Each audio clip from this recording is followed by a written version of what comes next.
Sesungguhnya Fir'aun telah berbuat sewenang-wenang di muka bumi dan menjadikan penduduknya berpecah belah. Dia bertindak semena-mena, lalim, melampaui batas, lebih mementingkan kehidupan dunia dan berpaling dari ketaatan Rob yang Maha Tinggi. Fir'aun memecah menjadi banyak sekali golongan dan kelompok dan menindas sebagian di antara mereka.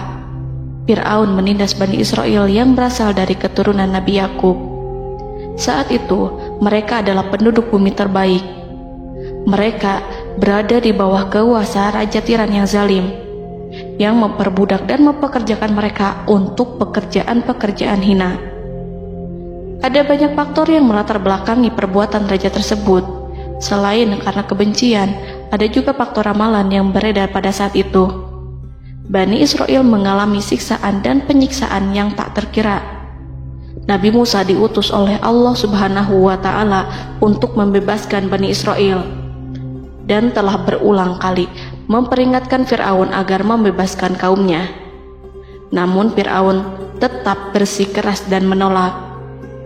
Suatu hari Allah Subhanahu wa Ta'ala memerintahkan Nabi Musa untuk kembali kepada Fir'aun dan menunjukkan mukjizat. Di sana Nabi Musa menunjukkan beberapa mukjizat, termasuk mengubah tongkatnya menjadi ular raksasa dan di tangannya mengeluarkan cahaya. Namun Fir'aun tetap ingkar, dan dari situlah awal mula kehancuran Fir'aun dan pengikutnya.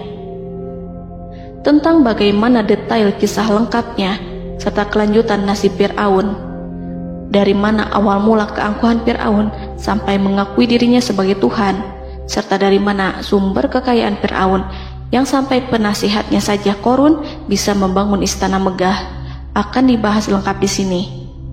Namun sebelum saya melanjutkan kisahnya, dimohon kepada pemirsa untuk menonton video ini sampai selesai, supaya tidak ada kesalahpahaman dalam memahami isi cerita, serta mohon bantu channel ini semakin berkembang dengan cara subscribe dan berikan like serta komen positifnya. Semoga bantuan pemirsa sekalian menjadi amal jariah dan bernilai pahala di sisinya. Bismillahirrahmanirrahim. Fir'aun menguasai seluruh negeri. Seiring dengan makmurnya negeri Mesir, kekuasaan Fir'aun semakin hari semakin bertambah. Fir'aun berkuasa tanpa ada yang berani menentang, dan dia membuat keputusan sesuka hatinya. Bahkan dengan kesombongannya, dia sampai berani mengaku sebagai Tuhan. Gelar Fir'aun Raja Mesir kuno punya pengaruh besar yang diyakini sebagai seorang yang bertanggung jawab untuk melindungi dunia pada saat itu. Fir'aun bukanlah nama seseorang, melainkan sebutan dalam Al-Quran yang merujuk pada seorang Raja Mesir yang sombong, suka menindas, dan sering melampaui batas, yang hidup ketika Nabi Musa alaihi salam bayi sampai dirinya dibinasakan oleh Allah di Laut Merah. Fir'aun merupakan sebuah gelar bagi raja-raja Mesir yang muncul di era New Kingdom. Pendapat Syekh Abdurrahman As-Sadi mengatakan bahwa Fir'aun merupakan gelar yang diberikan kepada raja-raja Mesir, sebagaimana Raja Babil disebut Namrud, Raja Habasyah disebut An-Najasyi, Raja Yaman disebut Al-Qil, atau Raja Persia yang disebut Kisra, penguasa Roma yang dijuluki Kaisar. Sebutan Fir'aun dalam Al-Quran ini menjurus pada Raja Mesir yang hidup pada tahun 1527 sampai 1407 sebelum Masehi. Fir'aun dikhususkan untuk menyebut penguasa Mesir yang membangkang dan tidak beriman kepada Allah Subhanahu wa Ta'ala, sedangkan yang beriman kepadanya dikenal dengan nama Malik, yang saat itu hidup di zaman Nabi Yusuf alaihi salam. Sebagian ahli sejarah mengatakan bahwa penguasa Mesir pada masa Nabi Yusuf disebut Al-Malik atau Raja, tidak disebut Fir'aun, karena kedua penguasa ini berbeda asal daerahnya. Penguasa Mesir pada masa Nabi Yusuf berasal dari Mesir pesisir, sehingga mudah untuk menerima perubahan. Sedangkan Fir'aun pada masa Nabi Musa berasal dari pedalaman Mesir yang mempunyai watak dan karakter keras serta kolot, dan tidak mudah menerima orang-orang di luar kalangan mereka. Dari keterangan di atas dipahami kenapa penguasa Raja Mesir pada masa Nabi Yusuf percaya kepada Nabi Yusuf dan mengikuti agama Nabi Yusuf, yaitu Islam. kemudian diikuti oleh rakyatnya. Sebagian ahli sejarah menyamakan Fir'aun dengan Mas'ab ibnu Royan. Ada pula yang menyatakan bahwa Fir'aun anaknya Walid ibnu Mas'ab ibnu Royan dari salah satu kaum Ad. Para Fir'aun Mesir kuno memperoleh kekayaan dan membangun kerajaan mereka yang megah melalui berbagai sumber. Beberapa sumber utama kekayaan dan pembangunan kerajaan Fir'aun adalah sumber daya alam. Mesir kuno diberkati dengan sumber daya alam yang melimpah, termasuk emas, tembaga, dan batu mulia yang ditambang dari wilayah gurun dan lembah. Sungai Nil juga menyediakan tanah yang subur untuk pertanian yang menjadi dasar ekonomi Mesir kuno. Air yang sangat penting ini memungkinkan kota-kota tumbuh di tengah gurun. Lonjakan air dan nutrisi itu mengubah lembah Nil menjadi tanah pertanian yang produktif. Menurut Organisasi Pangan dan Pertanian PBB, petani Mesir kuno adalah salah satu kelompok pertama yang melakukan pertanian dalam skala besar, menanam tanaman makanan seperti gandum, serta tanaman industri seperti rami untuk membuat pakaian. Sungai Nil mengalir ke utara sejauh 4.160 mil dari timur tengah Afrika ke Laut Tengah, yang memberikan Mesir kuno tanah subur dan air untuk irigasi. Untuk memaksimalkan pemanfaatan air Sungai Nil, petani Mesir kuno mengembangkan sistem irigasi cekungan. Mereka membangun jaringan tanggul berbahan tanah untuk membentuk cekungan. Kemudian, mereka menggali saluran untuk mengarahkan air banjir ke dalam cekungan, di mana air akan menggenang selama sebulan hingga tanah jenuh dan siap untuk ditanami. Selain itu, Sungai Nil dapat dimanfaatkan untuk mengangkut material proyek-proyek konstruksi. Untuk mendapatkan manfaat dari Sungai Nil, orang yang tinggal di tepi sungainya harus mencari cara mengatasi banjir tahunan sungai ini. Untuk memprediksi apakah mereka akan menghadapi banjir yang bisa mengakibatkan panen buruk, orang Mesir kuno membangun nilometer atau pilar batu dengan tanda menunjukkan tingkat air. Mereka mengembangkan keterampilan dan teknologi baru dari pertanian hingga pembuatan perahu dan kapal. Sungai Nil juga merupakan rute transportasi penting karena memainkan peran sentral dalam peradaban Mesir kuno. Orang Mesir menjadi ahli dalam membangun perahu dan kapal untuk mengangkut berbagai barang, termasuk ternak, sayuran, ikan, roti, dan kayu. Mesir kuno memiliki perdagangan yang berkembang dengan wilayah Afrika Timur dan Tengah serta Mediterania Timur. Perdagangan ini tidak hanya mencakup barang-barang mewah, tetapi juga bahan pangan dan bahan baku. Fir'aun juga memiliki semua tanah di Mesir dan mengumpulkan pajak dari rakyatnya. Raja Fir'aun juga memperlakukan rakyat dengan kejam tanpa belas kasihan. Ia memeras pajak yang tinggi dan menjadikan kaum Bani Israel sebagai budak kerajaan. Mereka juga menerima upeti dari negara-negara yang dikalahkan atau ingin menjaga hubungan baik dengan Mesir. Bahkan Fir'aun juga memiliki proyek konstruksi untuk membangun struktur megah seperti piramida, kuil, dan monumen yang tidak hanya menunjukkan kekuasaan dan kekayaan mereka, tetapi juga berfungsi sebagai pusat administrasi dan agama. Proyek-proyek ini seringkali menggunakan tenaga kerja dari rakyat yang bekerja selama musim banjir. Kekayaan dan kerajaan megah Fir'aun merupakan hasil dari pengelolaan sumber daya yang efisien, eksploitasi sumber daya alam, dan kebijakan ekonomi yang cerdas. Ini semua mencerminkan kemajuan teknologi, organisasi sosial, dan kekuatan politik Mesir kuno. Kekayaan para Fir'aun Mesir kuno memang sangat luar biasa dan telah menjadi topik penelitian dan kekaguman selama berabad-abad. Fir'aun juga dikenal karena kehidupan mewah mereka. Sebagai penguasa Mesir kuno, Fir'aun hidup dengan kekayaan dan kemewahan yang hampir tak terbayangkan, yang mencerminkan kekuasaan dan status mereka. Mereka menghiasi diri mereka dengan aksesoris yang rumit dan gemerlap, serta mengenakan simbol otoritas dan kekuasaan tradisional. Dan Allah memberikan kepada Fir'aun berupa istidratuhul afiyah, yakni hidup sekian lama tanpa pernah merasakan sakit. Allah Subhanahu wa Ta'ala mengaruniai Fir'aun untuk bisa hidup selama 400 tahun tanpa sakit. Tentu, hal tersebut sudah menjadi kehendak Allah Subhanahu wa Ta'ala, maka tidak ada satupun manusia yang bisa menghalangi, bahkan bagi seorang Fir'aun sekalipun yang terkenal dengan kezalimannya.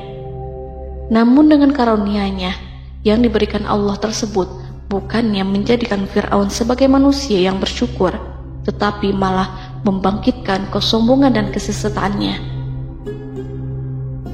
Dan puncak kesombongan Fir'aun juga dicatat Al-Quran sebagai penguasa tangan besi dan manusia yang pernah mengaku Tuhan. Aku adalah Tuhan kalian yang maha tinggi. Quran Surat An-Najiat ayat 24. Fir'aun hidup selama 446 tahun. Selama hidupnya, Fir'aun memiliki tubuh yang sehat dan bugar tanpa pernah mengalami sakit, meski hanya berupa pusing atau flu sekalipun. Fir'aun bahkan tidak pernah merasakan kelelahan. Fir'aun tidak pernah merasakan perihnya lapar, kerongkongannya tidak pernah tersentuh panasnya dahaga. Seandainya dalam semalam saja Fir'aun dilanda sakit berupa pusing atau demam, maka ia akan sibuk untuk mengurus dirinya sendiri dan tidak berpikiran untuk mengaku bahwa ia adalah Tuhan. Hal ini pun dijelaskan dalam kitab Ihya Ulumuddin Al-Qut Al-Qulub oleh Imam Al-Ghazali. Sesungguhnya yang menyebabkan Fir'aun sampai berani mengatakan, "Aku adalah Tuhan kalian yang maha tinggi," hal ini disebabkan karena ia mengalami masa sehat dalam hidupnya yang begitu lama. Kekejaman Raja Fir'aun diikuti dengan kesombongannya.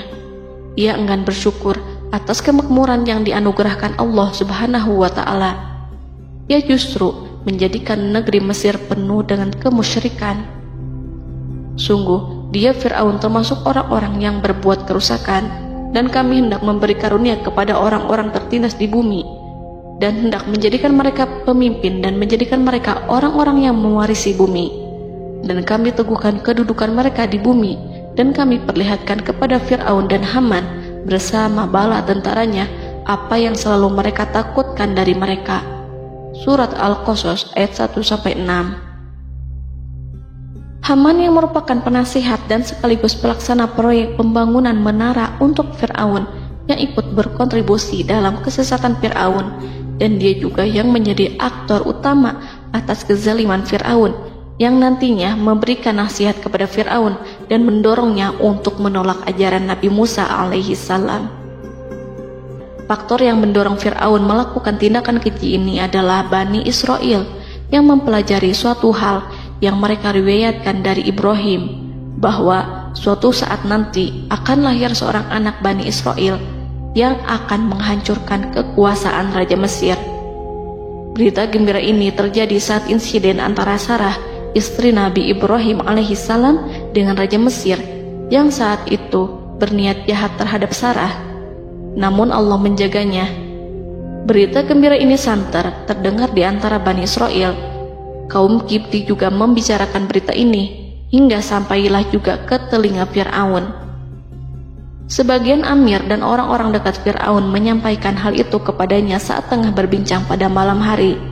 Waktu itu Fir'aun langsung menginstruksikan untuk membunuh seluruh anak laki-laki Bani Israel untuk mengantisipasi kelahiran anak yang dimaksud. Tapi apa boleh buat, kewaspadaan sama sekali tidak bisa menghindari takdir.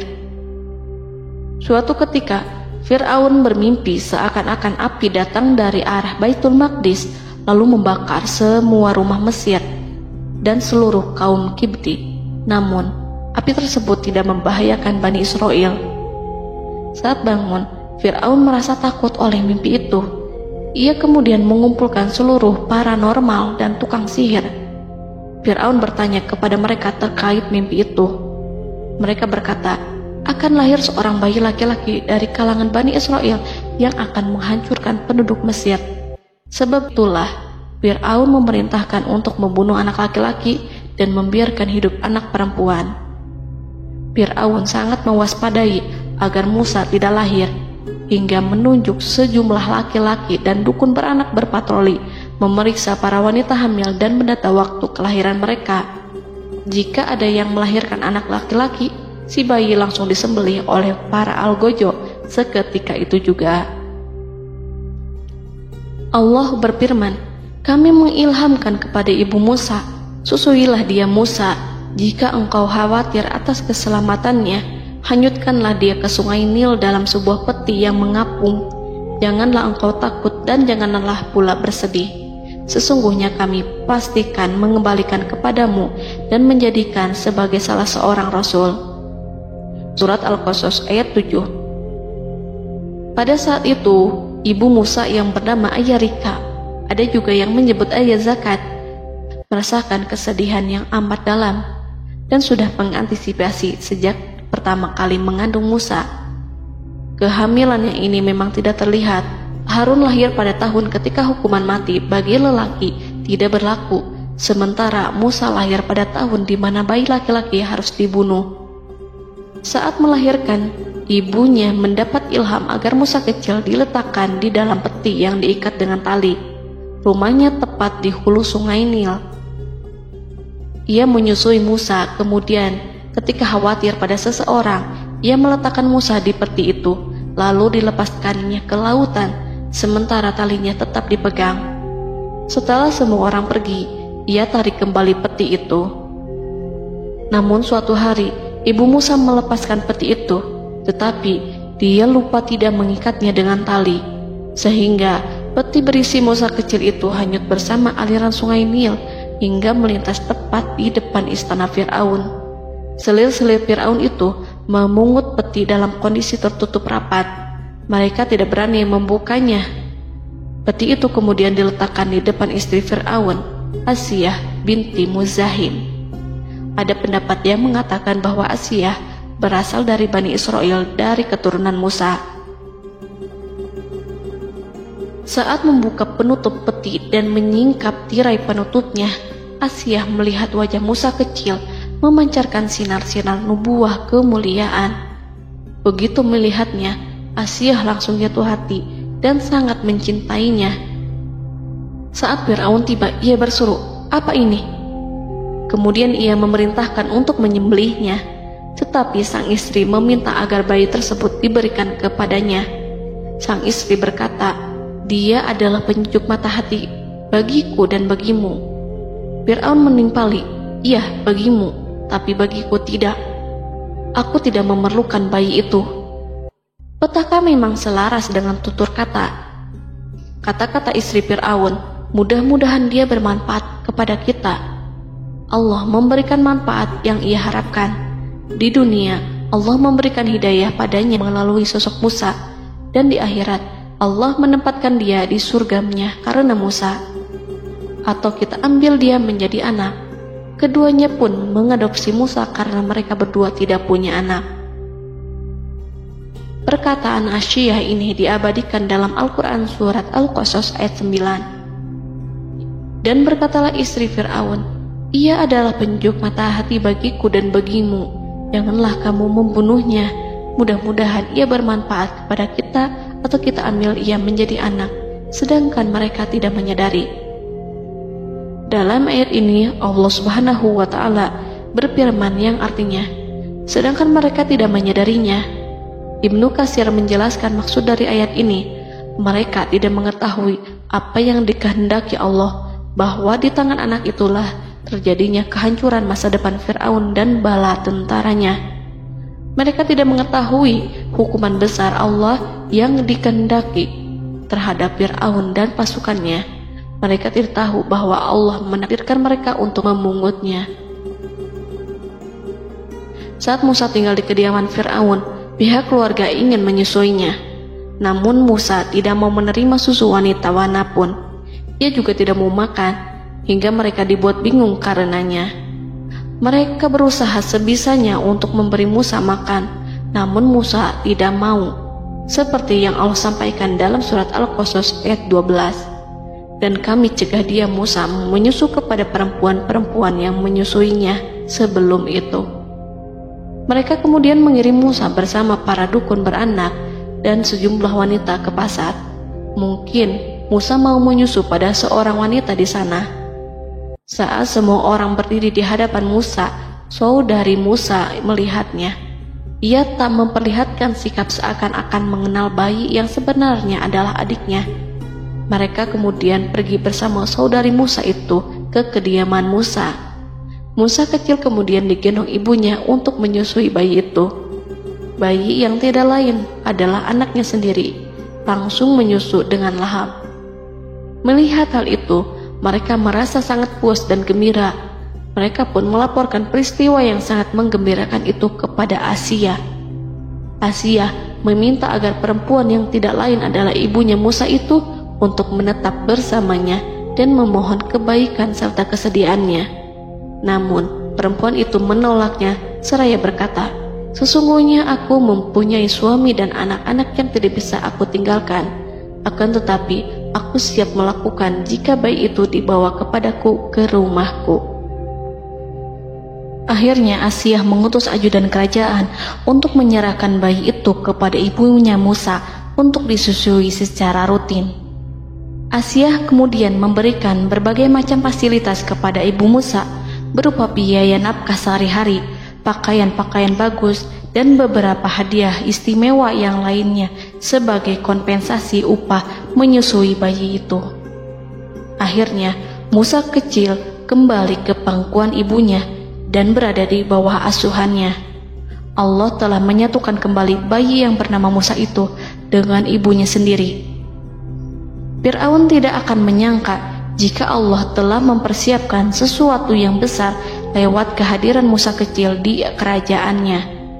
Sang Raja bengis lagi terpedaya oleh banyaknya pasukan yang dimiliki, kekuasaan, dan luasnya kerajaan yang maha agung yang tak terkalahkan dan takdirnya tak bisa ditentang. Allah telah memutuskan bahwa bayi itu yang dia dan pengikutnya waspadai keberadaannya itu hingga dengan bengis membunuh banyak sekali nyawa yang tak terhitung jumlahnya. Padahal anak tersebut justru tumbuh dewasa di kediamannya, di atas kasurnya, memakan makanannya, dan meminum yang ada di rumahnya. Fir'aun sendiri justru mengadopsi dan merawat serta mengasuhnya tanpa menyadari rahasia besar di balik itu. Anak itu yang membuatnya binasa di dunia dan akhirat karena menentang kebenaran yang nyata yang ia sampaikan kepadanya. Nabi Musa tumbuh dan hidup sebagai salah seorang dari keluarga kerajaan hingga mencapai usia dewasanya, di mana ia memperoleh asuhan dan pendidikan sesuai dengan tradisi istana. Allah Subhanahu wa Ta'ala mengaruniakannya hikmah dan pengetahuan sebagai persiapan tugas kenabian dan risalah yang diwahyukan kepadanya. Musa tumbuh menjadi seorang pemuda yang mempunyai fisik dan akhlak yang kuat. Allah anugerahkan kepada Musa kesempurnaan tubuh dan kekuatan jasmani. Musa juga menyadari bahwa dia hanyalah anak angkat, tidak setetes pun darah Fir'aun mengalir padanya, dan bahwa ia keturunan Bani Israel yang ditindas dan diperlakukan sewenang-wenang oleh Fir'aun dan kaumnya. Maka dia berjanji kepada dirinya sendiri akan menjadi pembela bagi kaum-kaum yang lemah yang tertindas. Kekuatan fisik Nabi Musa memang tidak bisa diragukan. Itu terbukti pada saat Nabi Musa mampu mengangkat batu penutup sumur seorang diri, padahal batu itu hanya bisa diangkat oleh 10 orang laki-laki. Peristiwa kedua saat perkelahian antara Bani Israel dan orang Kipti atau kaumnya Fir'aun, suku asli Mesir. Saat orang Israel meminta pertolongan kepada Musa untuk mengalahkan orang Kipti, Musa menghampiri orang Kipti tersebut. Dengan tangan terkepal, Musa meninju orang Kipti dan matilah musuhnya itu. Orang Kipti hanya mati karena pukulan itu. Musa tidak sengaja dan tidak bermaksud untuk membunuh orang Kipti. Musa hanya berniat membuatnya jera. Dan karena peristiwa itulah Nabi Musa pergi meninggalkan Mesir karena Musa takut terhadap Fir'aun dan tentaranya yang akan membunuhnya. Karena jika mereka tahu bahwa Musa membunuh orang Kipti demi membela salah seorang Bani Israel, akan membuat Fir'aun dan pengikutnya mencurigai bahwa Musa memang berasal dari Bani Israel, dan pada akhirnya akan memicu sebuah permasalahan besar. Dan pada waktu yang sudah ditentukan oleh Allah, sekitar 10 tahun Nabi Musa meninggalkan Mesir. Pada akhirnya Allah mengamanahkan dia sebagai seorang rasul. Allah anugerahkan kepadanya hikmah kenabian dan pengetahuan di usia 40 tahun. Allah perintahkan Musa kembali ke Mesir untuk menghadapi Fir'aun dan mengajak dia mengakui Tuhan semesta alam. Tugas ini penuh dengan bahaya, mungkin bisa membuat Musa kehilangan nyawa.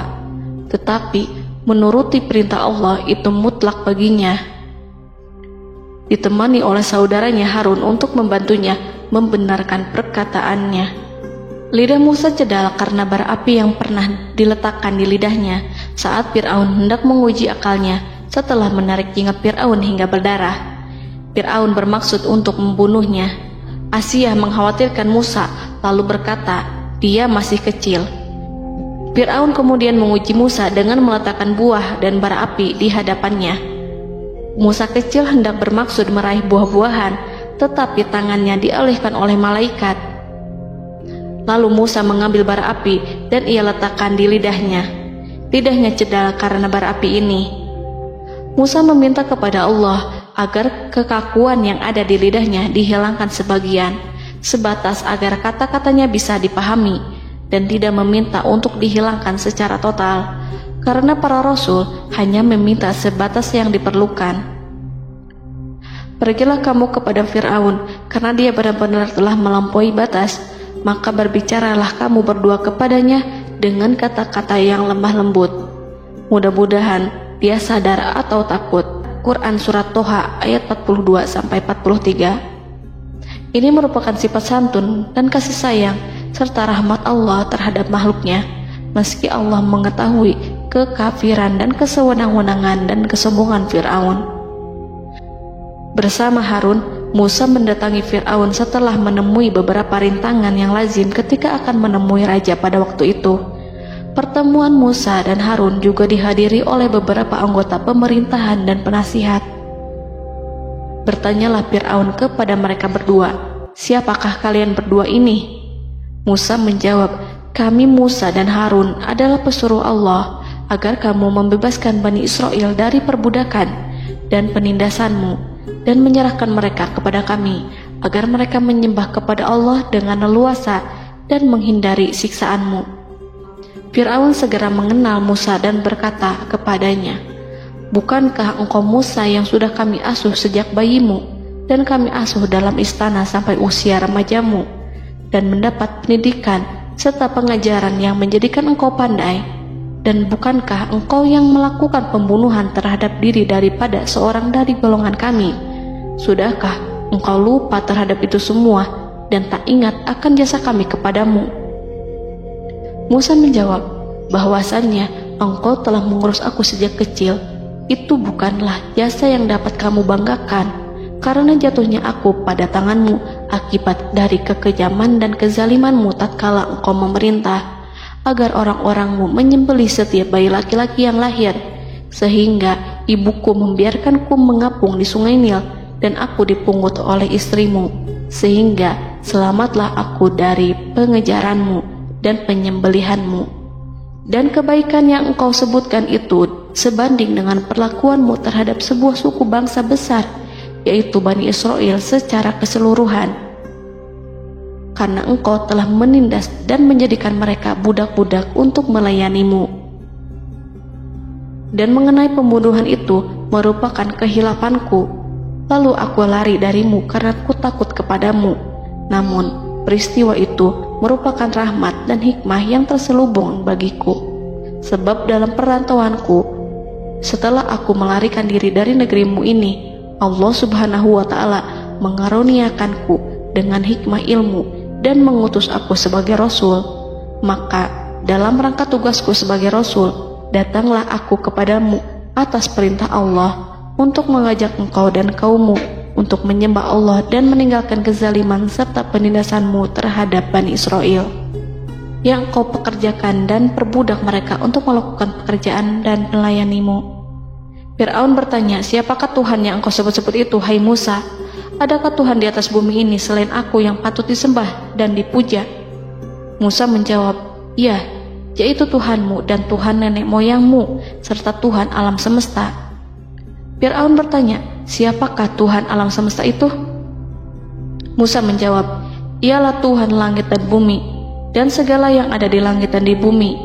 Berkatalah Fir'aun kepada para penasehatnya dan para pembesarnya, sesungguhnya Rasul yang diutus kepada kamu ini adalah seorang yang gila. Kemudian ia balik bertanya kepada Harun dan Musa, siapakah Tuhan kamu berdua? Akulah Tuhanmu yang paling tinggi. Surat An-Najiat ayat 23-24. Dan Fir'aun berkata, wahai para pembesar kaumku, aku tidak mengetahui ada Tuhan bagimu selain aku. Quran Surat Al-Qasas ayat 38. Fir'aun menentang, padahal ia tahu bahwa ia adalah hamba yang diatur, dan Allah lah yang menciptakan dan memberi bentuk rupa. Dan mereka mengingkarinya karena kezaliman dan kesombongannya, padahal hati mereka meyakini kebenarannya. Maka perhatikanlah bagaimana kesudahan orang-orang yang berbuat kerusakan. Quran Surat An-Naml ayat 14. Fir'aun beralih memakai kekuasaan dan wibawa yang ia miliki. Fir'aun berkata, jika engkau menyembah Tuhan selain aku akan memasukkanmu ke dalam penjara. Musa berkata, apakah engkau akan melakukan itu sekalipun aku tunjukkan kepadamu suatu bukti yang nyata?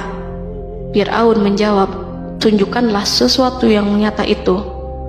Maka Musa melemparkan tongkatnya. Tiba-tiba tongkat itu menjadi ular besar, dan Musa mengeluarkan tangan dari dalam bajunya. Tiba-tiba tangan itu menjadi putih bercahaya. Saking ketakutannya hingga membuat Fir'aun terkena diare. Dalam sehari lebih dari 40 kali buang air. Namun Fir'aun sebagai raja yang mengaku Tuhan tentu tidak akan begitu saja menyerah kepada Musa, walaupun telah diperlihatkan 2 mukjizat. Bahkan Fir'aun berkata kepada kaumnya yang dikhawatirkan terpengaruh oleh mukjizat Musa, bahwa apa yang dilakukan Musa merupakan sihir, dan Musa Harun adalah ahli sihir yang datang dengan maksud menguasai Mesir. Salah satu penasehatnya, yaitu Haman, mengusulkan agar mengumpulkan semua ahli sihir dari berbagai penjuru kerajaan untuk bertanding mematahkan sihir Musa, yang tanpa pikir panjang Fir'aun setujui. Fir'aun pun berkata kepada Musa, apa yang kau bawa ini adalah sihir. Kami akan melawanmu dengan sihir yang sama. Fir'aun pun kemudian meminta Musa untuk bertemu pada waktu dan tempat yang disepakati, dan langsung disetujui Nabi Musa tanpa ragu sedikit pun. Inilah salah satu tujuan terbesar Musa untuk memperlihatkan ayat-ayat hujah dan bukti-bukti nyata Allah di hadapan halayak ramai. Dengan berbekal pertolongan Allah, Musa yakin akan menang melawan para ahli sihir itu. Maka pada waktu yang sudah ditetapkan, yakni pada permulaan hari, saat cahaya matahari mulai terik menyengat, sehingga kebenaran akan terlihat terlebih jelas dan nyata, orang-orang berbondong-bondong menuju tempat yang sudah ditentukan untuk melihat pertandingan sihir yang sudah dihadiri ribuan tukang sihir. Menurut Muhammad bin Ka'ab, mereka berjumlah 80.000 ahli sihir. Mereka sudah dijanjikan hadiah dan uang yang besar jika berhasil mengalahkan Musa. Para penyihir istana berkata, wahai Musa, apakah engkau yang mau lebih dahulu ataukah kami? Musa menjawab, silahkan kalian lebih dahulu. Maka ketika tali-tali dan tongkat-tongkat ahli sihir dilemparkan, tiba-tiba berubah menjadi seakan-akan ia merayap cepat karena sihir mereka. Ada rasa takut yang menyelimuti hati Musa, takut jika orang-orang terkena fitnah sihir dan tipu daya mereka. Namun Allah langsung menguatkan Musa dan berkata yang diabadikan dalam Quran Surat Toha ayat 65-69, janganlah engkau takut, sungguh engkaulah yang unggul, dan lemparkanlah apa yang ada di tangan kananmu, niscaya ia akan membuat. Apa yang mereka buat itu hanyalah tipu daya tukang sihir belaka, dan tidak akan menang tukang sihir itu dari manapun ia datang. Saat Musa melemparkan tongkat, tongkat itu berubah menjadi ular besar yang memiliki kaki, berleher besar, dan bentuk yang menakutkan, hingga semua orang lari dan menjauh. Ular itu kemudian menelan tali-tali para tukang sihir dengan satu persatu dengan gerakan super cepat. Semua orang melihatnya dengan penuh keheranan, sementara para tukang sihir mereka tercengang dan bingung kala melihatnya. Mereka melihat sesuatu yang sama sekali tidak pernah terlintas di benaknya dan juga berada di luar bidang yang mereka kuasai. Saat itulah mereka tahu pasti bahwa yang mereka lihat itu bukanlah sihir, sulap, khayalan ilusi ataupun kebohongan semata, tetapi sebuah kebenaran yang hanya bisa dilakukan oleh Yang Maha Benar, yang mengutus mukjizat tersebut dengan benar. Allah menyingkap tabir kelalaian dari hati mereka, menyinarinya dengan petunjuk yang Ia ciptakan dan menyingkirkan gumpalan keras di hatinya. Mereka segera bertaubat dan tunduk sujud kepadanya. Dengan lantang mereka mengatakan kepada semua yang hadir tanpa memperdulikan hukuman ataupun siksaan apapun, "Kami beriman kepada Rob seluruh alam, yaitu Tuhannya Musa dan Harun." Fir'aun yang congkak dan sombong tentu sangat marah dengan apa yang disaksikannya itu. Ketika melihat ahli-ahli sihirnya begitu cepat menyerah dan mengakui kekalahan kepada Musa, bahkan menyatakan beriman kepada Tuhan Musa dan Harun. Tindakan itu dianggapnya sebagai pelanggaran terhadap kekuasaannya dan penentangan terhadap ketuhanannya dan merupakan tamparan bagi kewibawaannya. Fir'aun berkata kepada mereka, "Apakah kalian telah beriman kepada Musa sebelum aku memberi izin? Kenapa kalian tidak terlebih dahulu bermusyawarah kepadaku sebelum melakukan tindakan keji di hadapan rakyatku ini? Dia itu pemimpinmu yang mengajarkanmu sihir, dan bukankah ini adalah persengkongkolanmu terhadapku? Musa dapat mengalahkan kamu sebab ia mungkin merupakan guru dan pembesar yang mengajari sihir kepadamu, dan kamu telah mengaturnya, dan sandiwaramu ini tak akan kubiarkan. Akan kupotong tangan dan kakimu secara bersilang, dan sungguh aku akan salib kamu pada pangkal pohon kurma sebagai balasan dan hukuman atas pengkhianatanmu ini." Walaupun melihat langsung kebenarannya, Fir'aun tetap tidak percaya. Dia tidak suka keyakinan para penyihir terhadap Musa. Para penyihir itu yang telah mengakui keimanan mereka kepada Allah tak merasa gentar ataupun takut, karena ketika para tukang sihir itu sujud, mereka melihat rumah dan istana-istana di surga yang telah dipersiapkan untuk mereka. Semuanya dirias untuk menyambut kedatangan mereka. Karena itu, mereka tidak peduli dengan ancaman Fir'aun. Setelah peristiwa kekalahan penyihir Fir'aun dengan mukjizat Nabi Musa itu, Fir'aun serta penasihat dan para pembesarnya, termasuk Haman, merencanakan penindasan yang lebih kejam untuk kaum Bani Israel dan merencanakan pembunuhan terhadap Nabi Musa. Fir'aun khawatir jika gerakan Musa tidak dipatahkan akan mengancam kerajaan dan kewibawaannya yang mengaku sebagai Tuhan. Walaupun sudah diingatkan oleh orang mukmin dari kalangan keluarga Fir'aun agar tidak membunuh Nabi Musa dan menyeru kembali menuju jalan yang benar dan mengingatkan kepada akibat yang buruk yang akan didapati nanti, namun Fir'aun dan penasihatnya tetap berada pada kesesatan. Sebagai balasannya, Allah menghukum Fir'aun dan penduduknya dengan kekeringan dan penyakit yang bertahun-tahun karena menolak Rasulnya. Mereka dilanda banjir bandang, darah yang bercampur dengan seluruh air yang ada. Setiap kali mereka akan mengambil air, baik air sumur ataupun air sungai Nil, pasti akan berubah menjadi darah segar. Serbuan belalang pun tidak bisa mereka hindari. Belalang menghinggapi tanaman hingga tak menyisakan satupun buah, daun, ataupun rumput. Serangan hama dan wabah katak juga mengerumuni mereka hingga berjatuhan di makanan, wadah-wadah, sampai-sampai ketika ada yang membuka mulut untuk makan ataupun minum, pasti ada katak yang jatuh di situ. Semua hukuman itu hanya menimpa Fir'aun dan pengikutnya, sama sekali tidak menimpa Nabi Musa dan Bani Israel. Namun mereka tidak belajar ataupun berubah, mereka tetap saja kafir dan hanyut dalam kejahatan.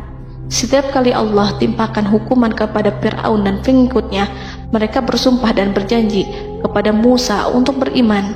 Namun ketika hukuman itu dihilangkan, mereka ingkar janji berpaling dan kembali kepada keburukan seperti sedia kala. Dari semua penderitaan ini, Allah perintahkan Musa membawa pengikutnya keluar dari Mesir, memulai perjalanan berbahaya antara hidup dan mati. Setelah mengetahui keberangkatan Nabi Musa dan Bani Israel, Fir'aun bersama tentaranya bergerak untuk membantai mereka. Dengan pasukan besar yang berjumlah lebih dari 1.600.000 personil, ditambah 100.000 ekor kuda berwarna hitam legam, Fir'aun berhasil mengejar rombongan Nabi Musa yang saat itu berjumlah 600.000 prajurit di pantai Laut Merah saat matahari terbit. Pasukan Fir'aun mengepung mereka dari semua arah. Di belakang mereka ada tentara Fir'aun yang kejam, sementara di hadapan mereka Laut Merah yang membentang luas. Kala situasi kian genting dan Fir'aun beserta seluruh pasukannya mendekat dengan kesungguhan hati, diperkuat dan persenjataan, juga dengan amarah dan kedengkian, penglihatan tidak menetap mengarah ke suatu tujuan, dan hati naik menyesak sampai ke tenggorokan.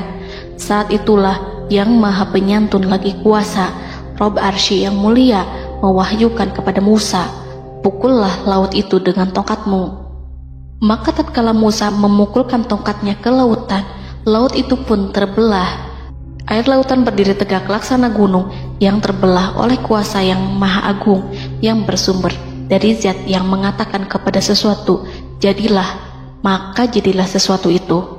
Allah memerintahkan angin barat untuk menyapu kerikil-kerikil hitam lautan, hingga dasar lautan berubah menjadi tanah yang kering, yang tidak melekat pada kaki-kaki kuda dan hewan.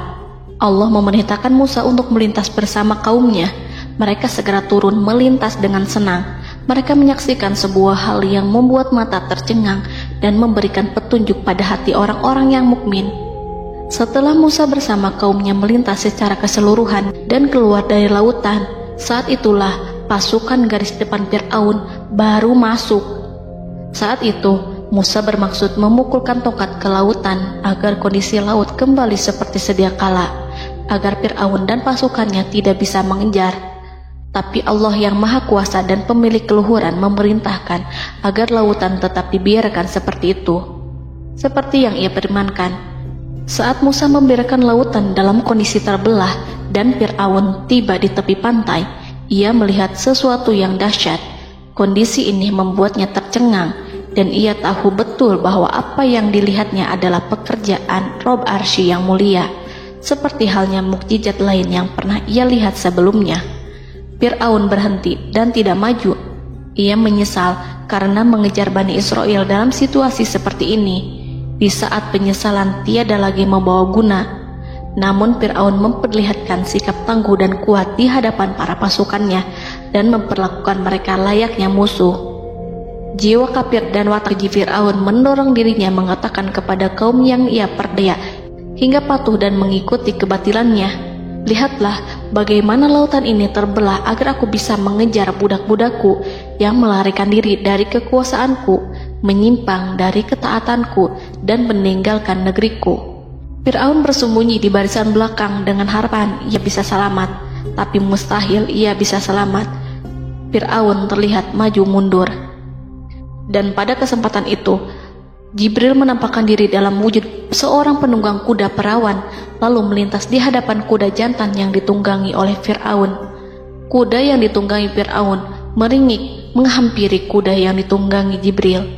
Fir'aun kemudian masuk ke dalam lautan hingga mendahului kuda dengan tangkas dan cepat. Fir'aun tidak menghindari mara bahaya dari dirinya ataupun mendatangkan manfaat. Mereka segera menyusul hingga semuanya berada di lautan. Setelah bagian depan hendak mencapai tepi, Allah memerintahkan Musa melalui wahyu untuk memukul lautan dengan tongkat. Musa memukul lautan dengan tongkat. Lautan kembali menyatu seperti sedia kala dan menenggelamkan mereka semua. Tak seorang pun yang selamat. Allah menggambarkan tentang bagaimana Fir'aun didengkot orang-orang kafir Kipti tenggelam. Gelombang besar sesekali turun dan sesekali naik membawa Fir'aun. Bani Israel melihatnya dan juga pasukannya, seperti apa siksa dan petaka besar yang Allah timpakan kepadanya dan juga pasukannya, agar Bani Israel senang dan lega. Saat Fir'aun menyaksikan kematian dan mulai sakarat, ia kembali kepada jalan kebenaran dan bertaubat, serta beriman pada saat keimanan tiada lagi membawa guna. Seperti yang Allah sampaikan dalam ayat yang lain, sesungguhnya orang-orang yang dipastikan mendapat ketetapan Rabb-Mu tidaklah akan beriman meskipun mereka mendapat tanda-tanda kebesaran Allah hingga mereka menyaksikan azab yang pedih. Quran Surat Yunus ayat 96-97. Seperti itulah Musa mendoakan keburukan pada Fir'aun dan golongannya agar harta benda mereka dibinasakan, hati mereka diikat sehingga mereka tidak akan beriman hingga melihat siksaan yang pedih, yaitu ketika keimanan tidak ada lagi membawa guna bagi mereka, sekaligus sebagai penyesalan bagi mereka. Allah berfirman kepada Musa dan Harun saat keduanya mengucapkan doa tersebut, sungguh telah diperkenankan permohonan kamu berdua. Quran Surat Yunus ayat 89. Siksaan yang ditimpakan kepada Fir'aun dan pasukannya ini merupakan jawaban atas doa Musa dan saudaranya Harun. Dalam hadis riwayat Imam Ahmad, Rasulullah Shallallahu Alaihi Wasallam bersabda, saat Fir'aun berkata, aku percaya bahwa tidak ada Tuhan melainkan Rabb yang dipercaya Bani Israel, Jibril berkata kepadaku, wahai Muhammad, andai kau melihatku saat mengambil pasir lautan, lalu aku sumpalkan ke mulutnya karena khawatir jika rahmat menghampirinya. Ibnu Abbas dan lainnya mengatakan, sebagian Bani Israel meragukan kematian Fir'aun, bahkan ada yang menyatakan bahwa Fir'aun tidak mati. Allah kemudian memerintahkan lautan untuk mengapungkan jasad Fir'aun. Maka pada hari ini kami selamatkan jasadmu, yaitu dengan mengenakan baju perang yang dengannya kau dikenali, agar engkau dapat menjadi pelajaran bagi orang-orang yang datang setelahmu, yaitu agar kau menjadi bukti bagi Bani Israel atas kekuasaan Allah yang membinasakan Fir'aun. Karena itu, sebagian salaf membaca, kemungkinan yang dimaksud adalah kami menyelamatkan jasadmu beserta baju perangmu agar kau menjadi pelajaran bagi orang-orang setelahmu dari kalangan Bani Israel, dan mereka tahu bahwa kau telah binasa. Wallahu a'lam.